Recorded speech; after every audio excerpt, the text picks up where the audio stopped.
Right, well, good morning. Hope everybody can hear me clearly. Welcome to our webinar on Copilot. I'm going to be handing over to our expert on this, Scott Brunton. I'll explain to everybody who he is, where he's from, etc. after that. But first, I want to run through, for people who don't know us, who Complete IT is. And why have we invited you to this webinar? So basically, if I can go there, it's working. We are an IT reseller. We were established in Bradford in 2007. We had one small office in the city centre, but we've grown year on year through the credit crunch years to now having offices in Bradford, which is our HQ, Glasgow, Leicester and Swansea. We also have a home working team that's scattered around the country. During lockdown, we did switch to home working. No one was furloughed. And we're back to a hybrid operation now. So certainly in the Bradford office, most people are working a couple of days from home. And the rest of the time, they're office based. Last year, we did 18.4 million turnover. So not doing too badly as a business.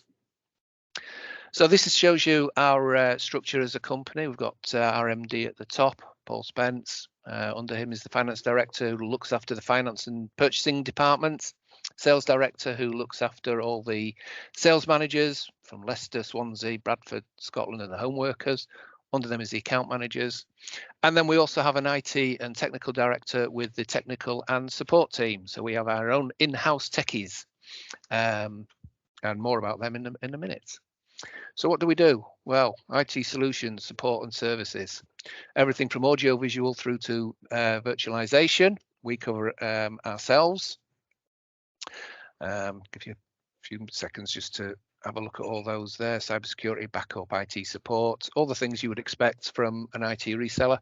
But we also have a sister company, Complete Voice and Data, and they handle any voice and data inquiries that we have with our customers. So we work quite closely with them on those type of projects. How do we do all that? Well, we're partnered with a lot of vendors, a lot of distributors. So these are just a few of the ones that we do it.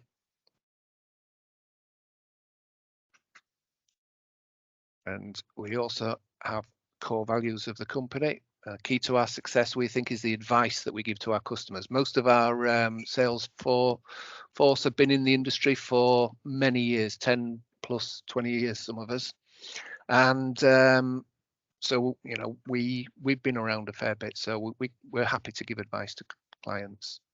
We get repeat business through our partnerships, becoming trusted advisors and the second IT team. Many of our customers have been with us for a number of years. Our sweet spot is the SMB market. One of our customers was quoted as saying that CIT, we can also provide a shoulder to cry on if necessary. So our tech guys are there to help support the sales team and our customers, and they have provided a shoulder to cry on. We deliver what we promise as well. So our customers, we cater for all types and sizes of businesses, and we can provide your company with the business solution you need. We have customers in all sectors, including education, government, SMB, corporate. SMB is our sweet spot, and we recently were added to the CPC framework. So we're making inroads into the government side of things through the Crown Prosecution Services. That in a nutshell is who IT Solutions is. So hopefully those of you that know about us can do it. And I'm going to hand over to one of our partners now, Scott Brunton. He's from Arrow, one of the big distributors in the UK. And he's going to take you through the Copilot part of the seminar. So over to you, Scott.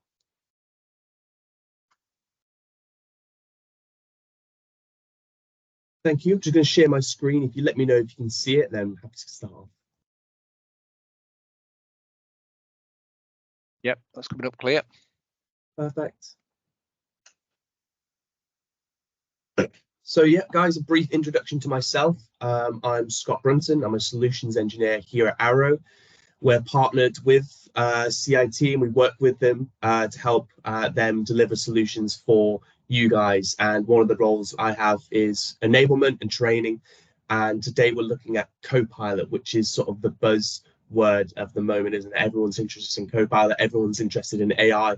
So I want to bring to you guys sort of an overview of what is Copilot, what does it mean for me and my organization, what do I need to do to be ready for Copilot, and how can CIT help us in getting ready for Copilot, deploying it in our organization, and ensuring that it's successful for us. If anyone does have any questions, feel free to raise your hand. Someone else in the team will be able to get to you, or if not, we'll pick it up at the end as well. We'll leave some time for some questions. So starting out, understanding the journey of AI and what it means for organizations. Industry is continuously changing. Anyone that's been in the business now for even a few years will be able to sort of attest to that idea.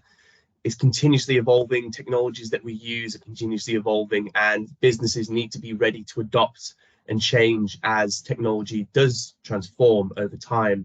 And Copilot and the wave of AI is really a massive industry disruptor that has massive potential for so many customers across industries, whether they're small, medium-sized businesses, whether they're enterprises, whether they're governments or private. There's a lot of opportunities with Copilot. Looking specifically into adoption of AI, a lot of you might be familiar with ChatGPT, came out last year now, about 12 months ago or so to the public. And it was an explosion. There was a massive intake and influx of users using Copilots, or rather ChatGPT at the time, to ask questions, to find information, to analyze data. We see here from some of the trends of the data that has been analyzed on usage. In less than 3 months, over 100 million unique users were using ChatGPT and using AI in their everyday work or in their private lives. That's a massive influx of adoption compared to some of these very popular technologies like Facebook, the internet, mobile phones, where they've reached the 100 million, exceeded that number, obviously. But the initial adoption is just skyrocketing with AI, just showing you the sort of level of interest there is from the public and from business in AI technology. When it comes to impact, it's something that's obviously still to come, as it's a relatively new technology, but we see over time as new technologies have been released, there's been a massive increase in productivity for businesses as they've implemented these new technologies, as at the time might have seemed sort of outside of the realm of what they're doing. Introduction of PCs, introduction of the internet, introduction of smartphones, things that weren't necessarily core to what businesses were doing at the time are now essential. Many businesses couldn't function without these core technologies, and in the future, that's how we envision AI being a fundamental aspect of your business, of how individuals work, and they won't be able to work without it. So I've set sort of the dramatic scene for what AI is. I think I want to reel you back into Microsoft more specifically. Microsoft has actually been releasing a family of AI products in the last few months and have some more to come as well, which are not currently available. So Copilot is essentially the family name for Microsoft's AI products. So if you see something called Copilot, it is an AI product.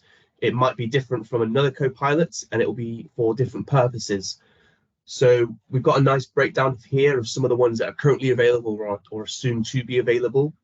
What we're focusing specifically on is Microsoft 365 Copilot, which is the one here, top left.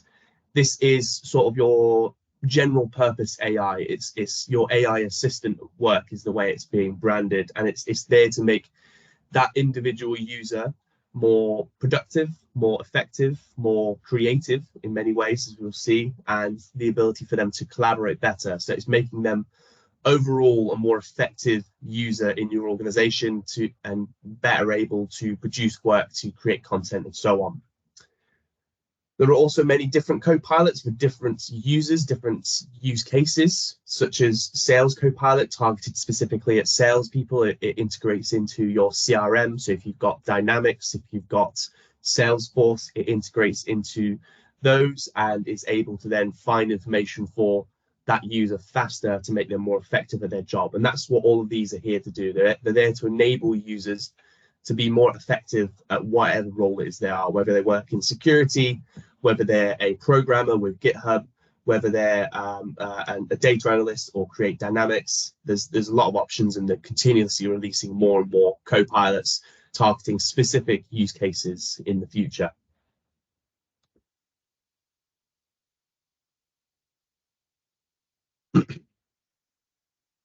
Copilot for Microsoft 365, it's new in CSP. It's only been available for the last few weeks, very, very new release to CSP, although it was released slightly earlier around October, November time last year for customers on enterprise agreements under very strict rules. They would have to have purchased a minimum of 300 seats and have to have E3, E5 licenses at minimum. So it was very, very restrictive on who could previously have access to it. Although now it's much more lax. They've done some early surveys on those businesses, on those users that have had access to Microsoft 365 Copilot so far, and some of the reviews and some of the statistics that they are finding are very, very interesting and very compelling. The ones I want to point out are things such as productivity, and these aren't just users stating they feel more productive. These are assessments on the overall work that the users are producing. So it's more of an empirical statement than declarative. It's actually looking at their work over the period of time that they've had Copilot, and they've been realized to have been 75 or 70% more productive. They spent, for example, 79% less time on administrative workload. So they're focusing on what actually is that they need to do, because that's what Copilot's there for you to do. It's to take off that workload of things that sort of gets in the way of your actual role and in the way of your actual tasks, so that you can focus on your actual job. Most importantly, the one I like to call out most is 77% of those employees that have Copilot licenses said they would not want to go back to working without it. Like I said, it's becoming sort of foundational to how they work, how they do their day-to-day jobs. And having removed that Copilot license from them, having removed the capabilities of AI from that user, they found they just weren't happy in the organization. They weren't as productive as they were before, and it's essential to how they're working from that point onwards. So what actually is Copilot for Microsoft 365? I think the catchline, your AI assistant at work, it really describes it best. It is there to make you more effective. It's there to enable you to be more creative, creating content for you. It enables you to find information faster. It allows you to be more productive in what you are doing, so you can focus on the most important tasks. Obviously, it has a cost. Everything with Microsoft has a cost, obviously. So it's important to understand you're getting more value from the license that enables your users in your organization to be more effective than the cost of not having it. So it's saving you money, or rather generating you more by having your users be more productive in what they're actually doing.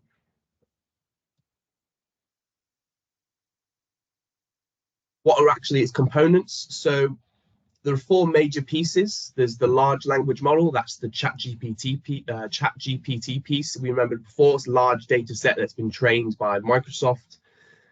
It has access to the Microsoft Graph. So this is your data. This is what the user has stored in their OneDrive, what they have stored in SharePoint Online, what they have stored in Outlook. Any documents that they have access to in any of those areas, Copilot can find them. Copilot can understand the information in them, can understand the context of those documents. We can create content. We can revise content based on the documents and information that they have access to. It also integrates natively into the Microsoft 365 apps. So that's Microsoft Word, Excel, PowerPoint, Outlook, and Teams. So it enables you to have a Copilot terminal within that application So it'll understand the context. So let's say we're creating a Word document. We could use Copilot to create the content. We can use Copilot to revise it. So maybe it's too wordy. Maybe we want to add a column here. Maybe we want to make this into bullet points. Copilot will understand the context of where we are physically within the application, and also understand the context of the conversation that's gone so far. So it will remember the history. So if you've asked it to do something before, it will be able to remember what you've asked it, and it will be able to use that information. So it's not like a search engine where you go onto Google and say, find me 5-star hotels in Spain, in Madrid.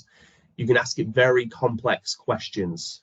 And that wraps around the idea of natural language. So you're asking it natural questions you ask everyone every day. So it's a question you would ask to your coworker, ask to your friend. You can ask Copilot questions like that. You don't need to be very granular, very specific in what you're asking for it. It will understand from the context of the conversation what you're asking it. So you can say, make this PowerPoint slide more visual. That's a very natural question. You could ask your coworker, your boss could ask you to do that for him. You couldn't ask Google to do that for you, but you can ask Copilot. Finally, it connects to the internet. So it's not just finding information that the user has on their Microsoft 365 tenants. It's able to branch out and find publicly available information on the internet. So if you're maybe creating a comparison of a product you have that's about to be released internally, hypothetically, and you want to compare it to the publicly available information of a competitor's product that's available on the internet, Copilot is able to do that. It's able to find that information, and it's able to do that entirely securely, so it's not exposing any of your sensitive business data or information to the internet or to external users. That brings me on to my second point on security and whether Copilot is secure as a service. Copilot is built on Microsoft's comprehensive approach to security compliance, and as well their commitment to responsible AI. So all of the controls that you have on a tenant, whether it be through purview, data loss prevention, information protection, sensitivity labels, Copilot is controlled through that, and as an admin you have complete control on the content created through Copilot, the ability for users to find information with Copilot, and the ability for those users to share content, share information they've created or found with Copilot. Another thing is whether your actual data is secure itself. There was a few problems in the early days of ChatGPT where, as a publicly available service, some of you might remember, you could go to Google and find ChatGPT. There were individuals inputting sensitive business data. There was examples of people putting private product information, sales data, so on and so forth, using that service to analyze the information they've input, which is well and good. That's what it's there for, but it's not there for sensitive information at the time. It was taking that information, that data, and it was adding it to the underlying large language model, the big data set, which is what you're accessing, and it was then exposing that information to external users. So that user thought they were going onto that platform and using it privately. That wasn't the case. With Copilot, it's completely private and completely isolated. So your data is your data. Your data is not being trained on the underlying large language models, and it's not leaving your tenant. So you have an isolated instance of that large language model, which you as an organization are accessing. It's not exposing that outside of your organization, and Microsoft themselves don't have access to that information. What do you need for Copilot from a licensing perspective?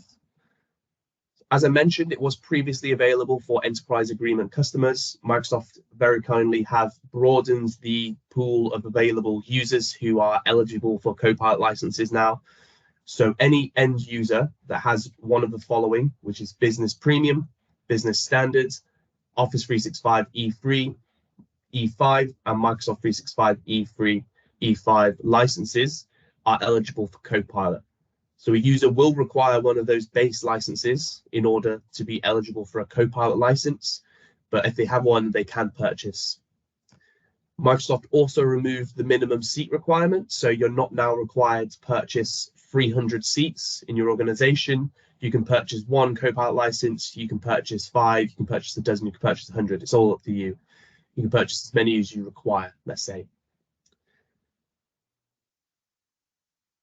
Microsoft also have set the requirements that you're using Microsoft 365 apps for enterprise. So Copilot won't work in the browser versions of the Microsoft 365 apps, thinking of Excel, PowerPoint, Word. You have to be using the desktop versions of those applications, which you get with the previous licenses I've mentioned. And they need to be on the latest update channel, which is current, or on the monthly update channel. If you're on older channels, then they won't yet support Copilot, so you would need to ensure that you have updated to the most recent channel for those apps.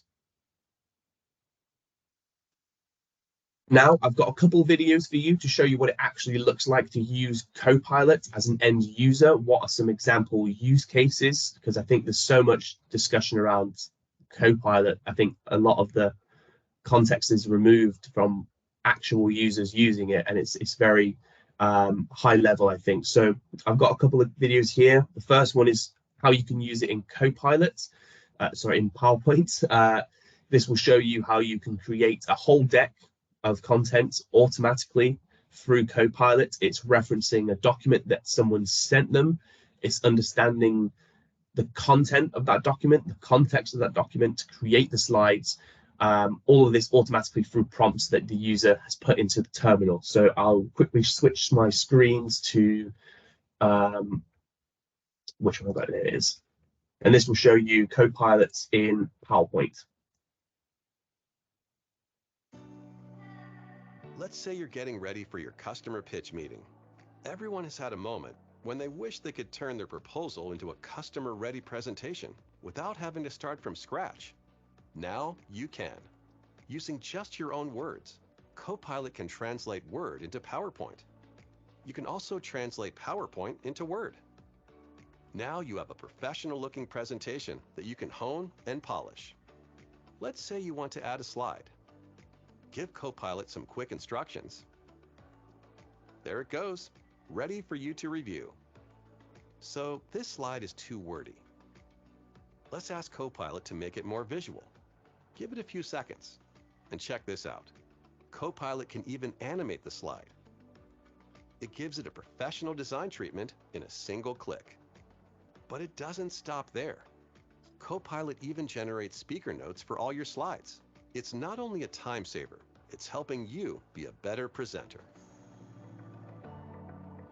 So I hope you found that very interesting. I find it very, very, very helpful. If anyone's spent any time creating PowerPoints, you'll know it's an absolute nightmare. It could take me hours and hours and hours to make very short, simple PowerPoints. I've used it myself to create some. It's very powerful what you can do with it. Some of the things you might have picked up on there is they've asked it to create the content from a document, but they've also said this slide is too wordy. Please reword it, make it more visual. It's re-edited it to be bullet points, moved a lot of the content into the speaker notes, and added animations as well, which is so interesting what you can do with it. The really is the sort of limits of your imagination in some ways. So that's showing what you can do with it in some of the Microsoft 365 apps that we're familiar with. There's also some very different functionality available with Outlook and also Microsoft Teams, which are more focused on the collaboration side, enabling you to be more effective working with your co-workers or maybe with customers, partners, whoever it might be. The first example I'll show you is using Copilot in Outlook, and this shows you how you can follow a meeting. Very interesting feature they've added. So as humans, we can only be in one place at one time, unfortunately. Copilot does enable you to follow meetings. So what it will do is it will record the meeting for you. It will record what's been discussed. It will essentially do a transaction, what's it called? A transcript, that's the one I'm looking for, of the conversation. But it's not just giving you word by word of the points, because if you have an hour-long meeting, that could be literally hundreds of lines long. So it will summarize, it will give you meeting notes. So it'll pick up the key points that were discussed in the conversation when you weren't there. It'll say who actually brought up those points. It'll create tasks for you if any of those were discussed in the conversation. And you can go back and have a question and answer style conversation with Copilot on the points discussed. So you can ask questions to Copilot about the meeting. It's able to provide you more information. Copilot in Outlook can help you prioritize your time and stay on top of meetings. Here, you've been invited to a meeting that conflicts with another meeting you're already attending. Clearly, you can only attend one. From the meeting invite, you can choose to RSVP with follow. Switching over to your calendar, you can see that you're now following this meeting. Once the meeting starts on Teams, the organizer will receive a notification to record the meeting because someone is following it. Now, after the meeting is done and the recording is ready, Copilot will notify you that the meeting recap is ready for you to review. You can then ask Copilot some questions about the meeting, like, summarize this meeting, or, are there any action items for me? That way you can stay on top of things as if you were present during the meeting. And you'll notice there it asks, or rather informs everyone in the meeting that they're being, or that someone is following the meeting with Copilot, that they're recording it. So it's not like Big Brother where it's automatically following and watching everything that people do. People are being notified if the meeting is, if someone wants to follow it, and they have to consent to that, which is really, really important. Finally, a quick short video I've got is on using it in Microsoft Teams. So this is slightly different, and this is using it in a live format. So if you're in a conversation like we are now, we're in a Teams meeting right now, we can use Copilot live to summarize what's been discussed so far to point in this conversation. What are some missing points that we might have missed out on? So if we're, let's say hypothetically, we're in a call with a customer, we'd have a previous email chain discussing points that we need to discuss in a meeting. We can reference that and it will pull up the points that we still need to discuss. So it makes us more effective on that conversation that we're in at that point in time. Copilot in Teams makes every meeting a productive one. Here, you're in a meeting with your team. You can ask Copilot to summarize what's happened so far. Copilot summarizes who said what and what points were made, capturing the spirit of the discussion. And as the meeting progresses, you can check in on where people stand. You can even ask Copilot what questions are unresolved. It is just amazing to see this happen in real time during a meeting. So those are a couple of quick short clips for you guys. I hope it gives you a sort of at least an understanding of what it actually looks like to use Copilot.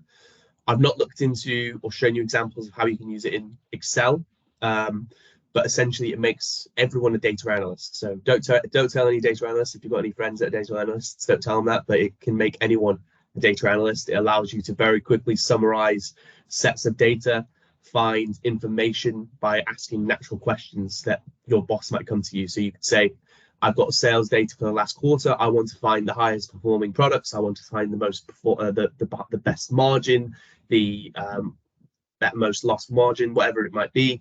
You can ask that question, Copilot will find it for you. You don't need to be an expert in Excel. You just need to have Copilot and have the data, and it'll find it for you. Again, there's also Microsoft Word, which is just the ability to create content so quickly. So I'm horribly dyslexic, so Copilot can very quickly write up this information for me. Moving forward slightly. Next, I just want to talk about what it looks like for users. So every user in an organization is different. Everyone who works in different departments, in different jobs, in different roles have different tasks ultimately, because that's what they're for, aren't they? So people who work in HR, people who work in marketing, people who work in IT, all have different priorities. They're all going to use Copilot differently. They have different tasks that they need to do, different things that distract them from what they're trying to do. So they're all going to use Copilot differently. And it's important to understand who are those user types in your organization, what are some of their key tasks, and what would they most benefit from with Copilot? Where are sort of the quick wins that we can implement very quickly in the organization, and where can we look to in the near future to, when we're rolling out Copilot, to target more tasks to make them more effective using Copilot. So what I like to do is, we've got an example here of one of these users. So We take a salesperson, for example. We've got a couple of salespeople on the call. I'm sure a lot of them can attest to how much they hate doing anything other than sales. They don't like to do any admin. They don't like to create sales presentations. Using their time effective is always difficult. There's so many different tasks that a salesperson has to do as part of the role, but it's not something that they need to focus on or want to focus on. Let's say that's where Copilot comes in. So we identify many of these key tasks that they're doing every day that can be empowered through Copilot to make them do them more effectively, to do them faster, to do them better ultimately. And we would do this for all of our different user types. So we would go back and look at our marketing type users and see what are they doing every day that's maybe taking up so much time. So marketing, they're creating content quite a lot of the time. Maybe they're creating sales campaigns that they send out through emails. Maybe they're creating PowerPoint decks. Maybe they're creating whatever it might be. And you go through and look at all of these different types of users and see what are the key areas that we can boost with Copilot. Next, a good task is sort of to break it down in a day, look at a timeline of that user throughout the day and see where we can apply Copilot, apply AI, and make them a more productive user. So if we take this salesperson, for example, we look at them starting off at 8 a.m., quite an early day. They're using Copilot to summarize all of their emails and chats for the last month. So they can use that to highlight any outstanding tasks that they might have. They can use it to identify any of their priorities for the day. If you have a very popular person, they've got a lot of emails, a lot of Teams chats, it could be a long time for them to identify what actually is outstanding. If you get 2-3 dozen people messaging you in a day in Teams alone, it can be hard to sift through all of that quickly and find what do I actually need to focus on. That's something I always struggle in. Copilot enables them to very quickly identify what it is that they need to be working on that day. Next, they use Copilot to draft an email. So we saw how we can follow meetings in Outlook, but we can also draft emails very quickly. So let's say we've got to send off a meeting to a customer that we have. We can use Copilot to draft that email. We can make it include, say relating to a product information update we've got. If we include a reference to that document, we can create the draft email to include, maybe it's got an agenda referencing this document. Maybe it includes some of the key specifications. You might have a quick paragraph describing what is this new product. So we can quickly draft that with Copilot, but we can also use a formal tone when we create it. So we know it's going to apply to whatever user that's reading it. We can make it concise, so you can actually specify, oh, this is too long, this is too wordy, which we all hate in emails. Copilot make this a bit more simplistic, not simplistic, it's probably not the right word, concise. So it will break things down into bullet points. It will try and reduce the words on the page to make it more effective as an email. So it can do that very quickly for you.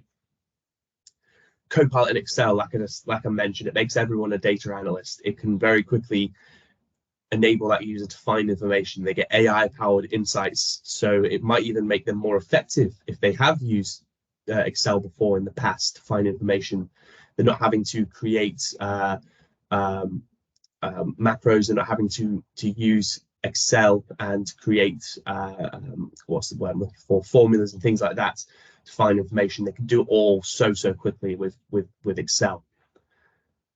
We saw what we can do in PowerPoint, really interesting. That's just one example of creating things we can do, things like adding slides based on an annual report summary, like they said. So we can have a document that's been sent to us. It could be an Excel document, it could be a Word document, it could be anything. We can create a slide based on that. So it would pick up the key information.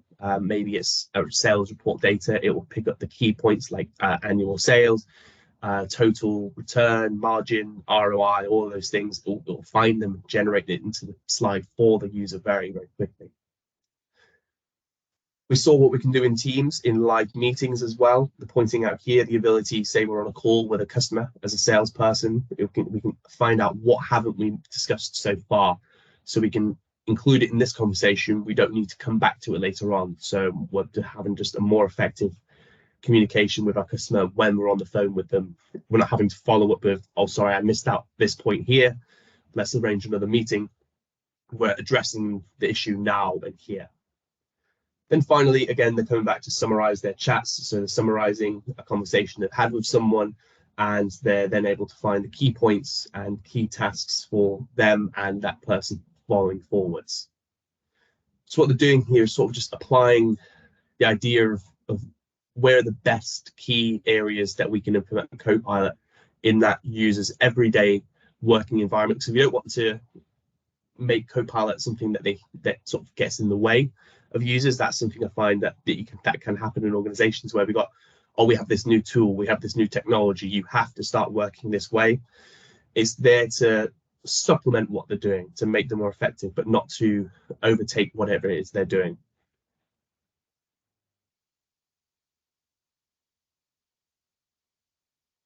So as an organization, there are a few things that you should be doing to get ready for Copilot. You don't want to be just purchasing some Copilot licenses because you have eligible users. There are a few things you want to do to ensure it's a success in your organization and that you get the best value. That's the most important thing at the end of the day, is you have to spend on the licenses. You want to get the most value out of them. That's what we're here for. So the first thing you want to do is to standardize onto Microsoft 365.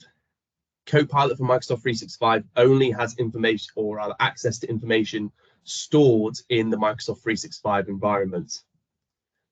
So if you have users with information stored on Google Workbooks, for example, Copilot won't be able to access that.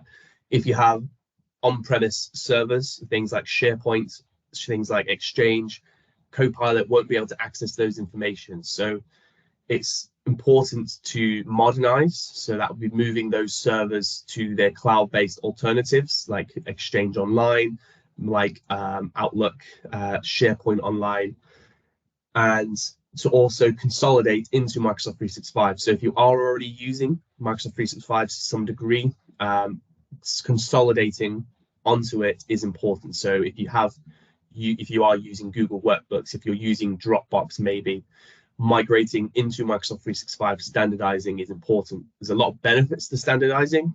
If you look at the licenses you have available, from business standard upwards, you have a lot of opportunities for standardizing other areas of your business. So business premium, for example, it includes endpoint protection, it includes email protection, it includes data governance controls.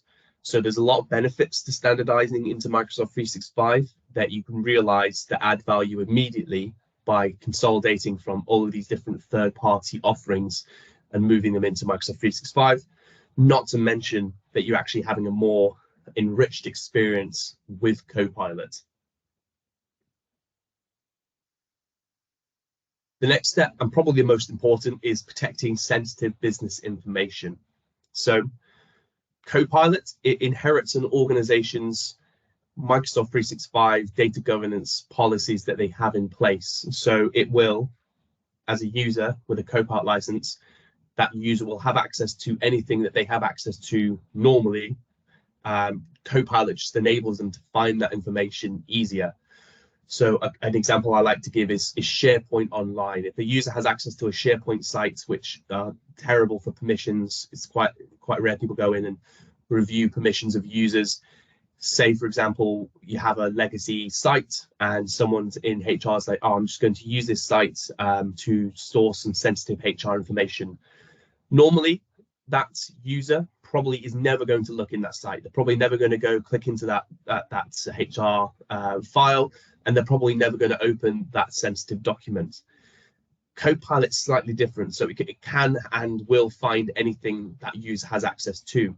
So if they was to search something, what are the top 10 performers, what are the top 10 earners in the organization? If they have access to that document, Copilot will find it. So data governance is really important when it comes to Copilot. There are some potential risks as well. So exposing sensitive business data is certainly a risk. This could be unauthorized users internally or externally accessing sensitive business data or information. data exfiltration. So this is where users are saving sensitive documents, sensitive information locally onto their devices outside of the control of the IT admin team, or sharing sensitive documents with unauthorized users. So maybe they are authorized to access that document, to find the information, to see it. Maybe they've shared it with someone in the team who's not authorized, or maybe they're even sharing it externally outside the organization, which is obviously not good either.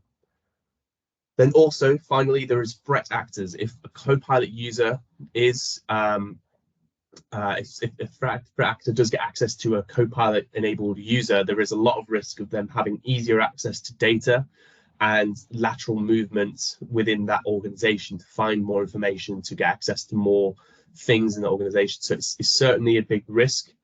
But what I think is important to remember is that Copilot itself is not a risk. What it's doing is it's highlighting your current data governance strategy, your data governance controls that you have in place. It's not exposing you any more than you were previously at risk. It's just it's highlighting where you are and where are the potential gaps in your organization. So that's where CIT can come in, and they can help you with reviewing what your current data governance strategies and policies and controls are, and what are best practices, and helping you with deploying that in your organization, so that you are ensuring that you are protecting data and protecting sensitive information. What does that actually look like? So we need to be preparing your environment for Copilot. Like I said, we don't want to just purchase Copilot licenses and find out the hard way that someone's got access to something they shouldn't have done. There needs to be some steps taken to prepare and deploy data governance strategies to control that. So there are many inbuilt data governance controls and technologies with Microsoft 365. If any of you are familiar with Purview, that is Microsoft's compliance family of products. Many Purview features are included in some of the licenses that you have. So if you have Business Premium, if you have Microsoft 365 E3, E5, you have access to a varying range of Purview capabilities. You have things like DLP, data loss prevention.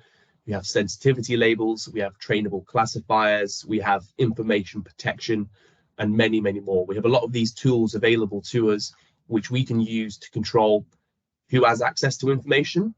So what can users actually find? We have controls to control how users are able to share that information. Are they allowed to save it locally? Are they allowed to share it with unauthorized users? Do we want to implement things such as just-in-time access? So maybe a user has access, but we require an admin or an authorized user to explicitly grant control, and they have a time-limited amount of time to access that document before they must again request access. So there are so many of these built-in controls to Microsoft 365, which we can implement following best practices to effectively control access and abilities to share content and sensitive information in the organization. Every tenant's different, and understanding your data is a challenge in itself. What one business considers to be sensitive information, another might not. And obviously there are many things that sort of staples across the organization. So understanding where the data is, what type of data it is it a risk? I sort of how would you call it, stress testing that data. So there is a wide range of things. So some things, it might be sensitive, but if it leaks, it's not the end of the world. Another set of data, it's highly confidential. It could be customers' credit card information, it could be passport numbers, national insurance numbers, things like that. That's the core of your sensitive information. Maybe you're working on private projects with NHS or with government, things like that that are highly sensitive. We can implement controls relative to the type of data. We always want to be targeting that higher end first, so we can roll out in order of priority, because it's always important to pick, like, oh, what are my top 10 things? What are my top 5 things that I want to protect no matter what? So we can roll out and target those things which are most important. Sensitive information types and trainable classifiers are an interesting capability in Microsoft 365. So we have the capability to look at, with some of the Purview controls, what does this document actually contain? Is it sensitive information? It's actively looking at the content and reviewing it against all of these different types. So here it's giving examples like credit card numbers, driving licenses, etc. We can actively look at the content of a document and classify it based off of the content, which will then automatically apply certain rules to who has access and how they can share it. So there's a lot we can do to automate this, as well as from a manual perspective, there's a lot of controls we have in place through labels that we can implement to control how that data is shared and accessed. Finally, empowering people to actually effectively use Copilot. One thing I like to say is sort of, if you remember when search engines came out, they've been out for a little while now. I would still argue that the ability to use Google is a skill to itself. You can certainly see it in people who understand how to ask questions and find information in search engines like Google. They can do it effectively, and some people just can't. Copilot is exactly the same. You need to train people how to use it effectively. The worst case is you give someone a license for Copilot and just set them off. We don't want to do that. We want to show you how to use it effectively and how to use it effectively to find information, to create content, etc., etc. So training is really important. There are a few options available for you. Copilot is actually available completely for free. Literally everyone in the world can access Microsoft Copilot in the Microsoft Edge browser for completely free. I think it limits the amount of questions you can ask per day, and it definitely doesn't have any controls on sensitive information. So don't put anything sensitive into the free version of Copilot in the Edge browser.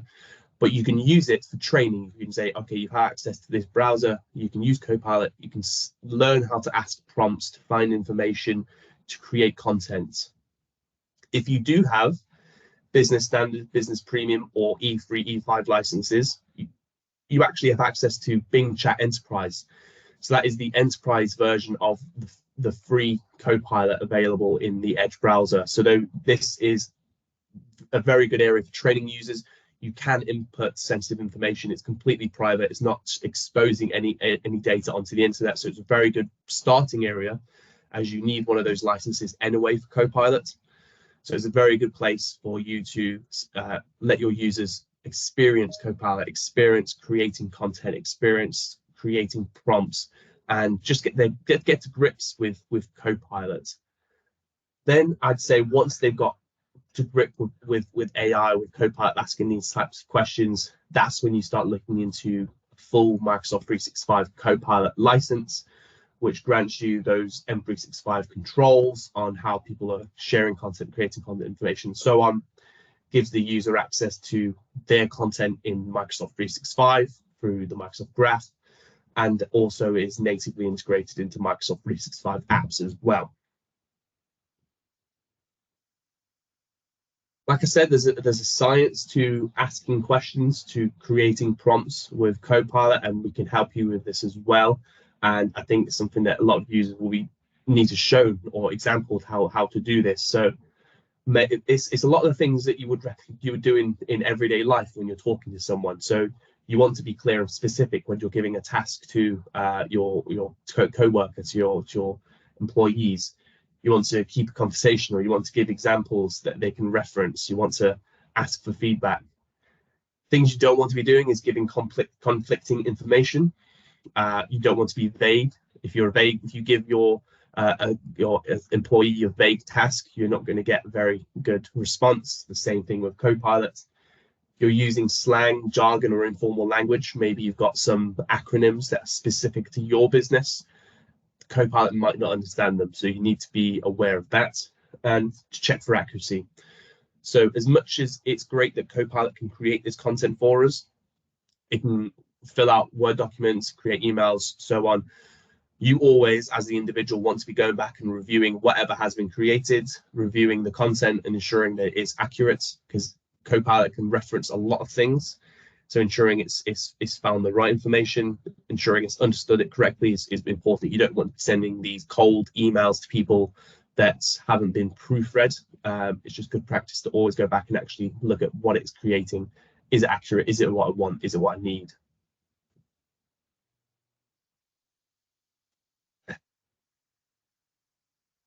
Coming to the end now, so where do we start? There is obviously a challenge here for many businesses. It's getting AI ready from a licensing perspective. Do you need to look into purchasing more Microsoft 365 licenses? Do you need to potentially get some higher SKUs like Business Premium or E3, E5 for some of the purview compliance capabilities that you don't get with the other licenses? The enrollment of, or rather the deployment of data governance and a data governance strategy in your organization to ensure that your data is secure. But there's so many opportunities. So once your organization is ready for Copilots, you've done a lot already for data governance. That's good practice anyway. These are good practice, best practice strategies you should be following to protect sensitive information. But also the opportunity to, once it's been deployed into your organization, you'll see the benefits that it has. You'll see how users are more effective, how they're able to do their job more effectively, how they're able to take on more tasks, how they're able to just be more productive. And that's what Copilot's there for you, is to make them more productive, the users that you do have. There is a journey that you would need to go on when it comes to AI. So we want to be looking at what are your organization's goals for AI. You need to be specific. If you just say, I want Copilot to make me more productive, it's too vague. It's not measurable. You want to have specific goals that you can try to work towards as you are deploying Copilot in your organization, so that you have something you can measure success against. You need to look at what are your organization's pain points that AI can address. So I've mentioned this a few times, looking at the user's personas, looking at the key tasks that can be enabled with Copilot. Where are the key areas that it will have immediate benefit to our organization? What are your organization's current capabilities in terms of AI? Do you have anyone in the organization that's familiar with Copilot? Do you have anyone in the organization that would be able to support users with training for Copilot, enabling them to create prompts, showing them what to actually do with it? Is there a center of excellence that we can build around the team with Copilot? Does your organization have a data strategy in place? So what are we actually doing to protect the data in our organization? What are we doing to control how users are able to access information in our organization? How are we protecting that? And then finally, does your organization have the necessary infrastructure and resources to support AI initiatives? And again, this is where CIT come in, and they can help you with Copilot. They can help you with a Copilot assessment, which I'm about to come on to. And they can help you in terms of actually working through that journey, through the data governance and through the user enablement piece. Last thing I want to talk about then is this Copilot readiness workshop that we can run. So it's run in a day, and it will be an assessment on where you are at a point in time and how ready you are for Copilot, what needs to be done next to get you ready for Copilot. So CIT will do this with you, and they will do a few things. Most importantly, I think, are the exercises in the center here. So we will look at personas. We will look at the key personas in an organization, those key user types I've mentioned, the key areas and goals and tasks that Copilot will most benefit for them. So we can help you identify where do we actually want to be using Copilot.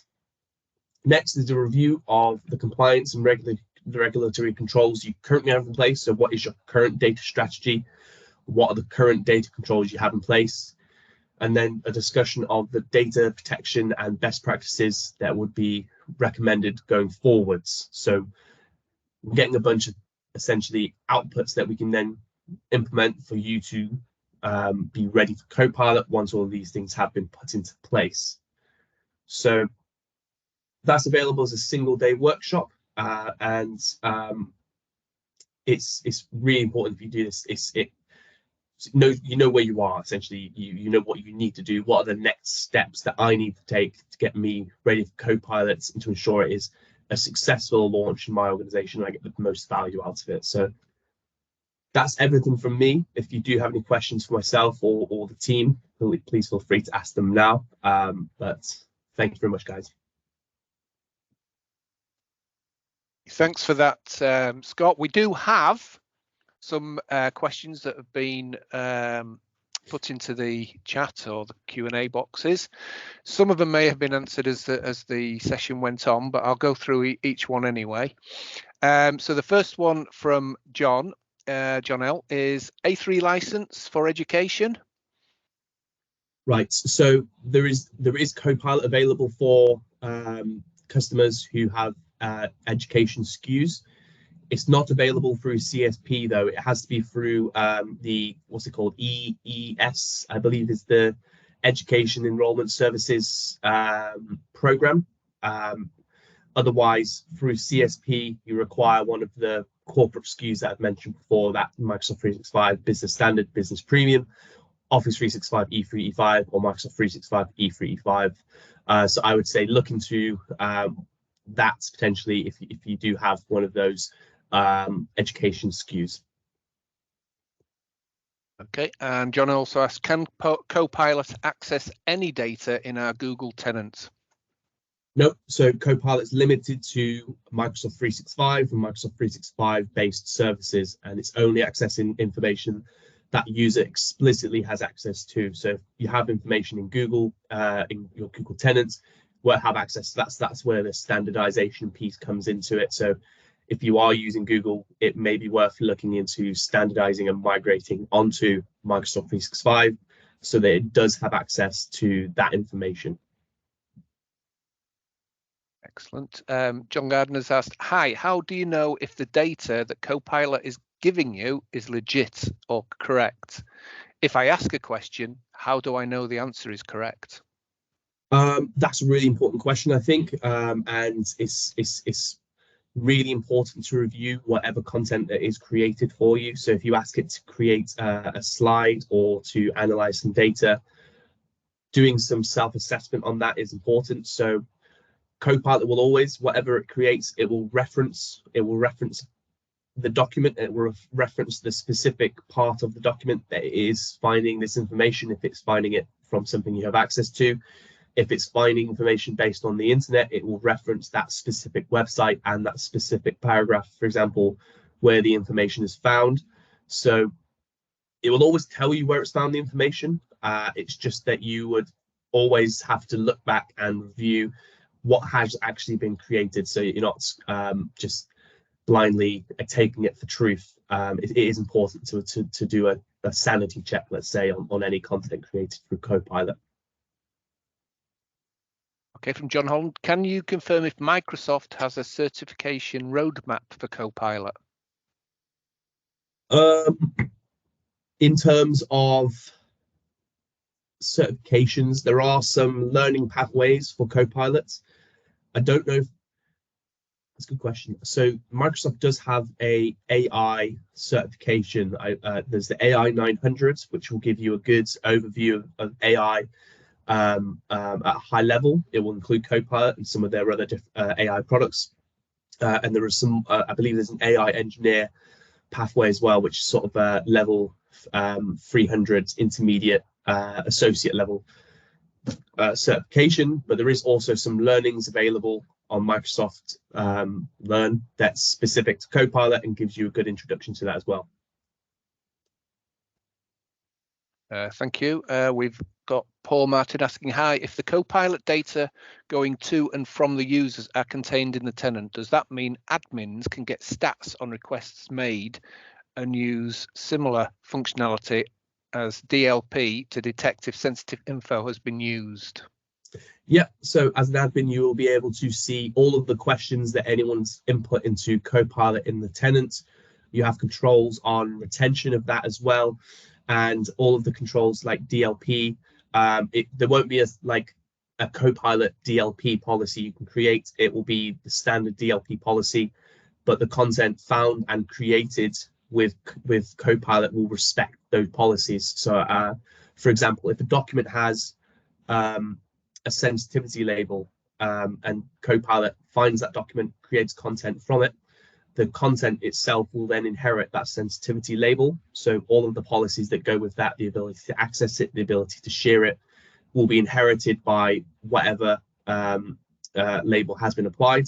If there are multiple documents and multiple different types of sensitivity labels, the highest priority label will be inherited by that new content created by Copilot. Again from Paul, what's Copilot like to use with slow speed / high latency connections? Is the traffic going over HTTPS? That's a question I'm not sure I can answer very easily. I would say from my experience so far, I work from home quite a lot, been using Copilot, and I've had relatively good experience with it. It's relatively quick. All of the processing is happening in Microsoft's data centers, so it's not local, and the longest responses has been in a minute or just over a minute when I've asked it to do more complicated things. Like, for example, I've asked it to create 10-slide PowerPoint decks based off of a product or something. It's done that in a minute or two, so it's relatively quick. Then from Paul again, are additional Copilot licenses needed for other Microsoft products such as Visio, Project, Power BI, Dynamics, etc.? Yes, so the Microsoft 365 Copilot license is specific to Microsoft 365 apps. If you want to be using other Copilots, you would need a license for them. So, for example, if you was to use the Sales Copilot, you need a Sales Copilot license. If you want a GitHub Copilot, you need that specific license. So they are separate products. They just come under the Copilot name, under the Copilot branding. Not all of them are available in CSP, and some of them won't ever be. So there's, I believe, the Windows Copilot. I think that will be included with Windows Pro and Enterprise. So that's not something you can get through CSP anyway.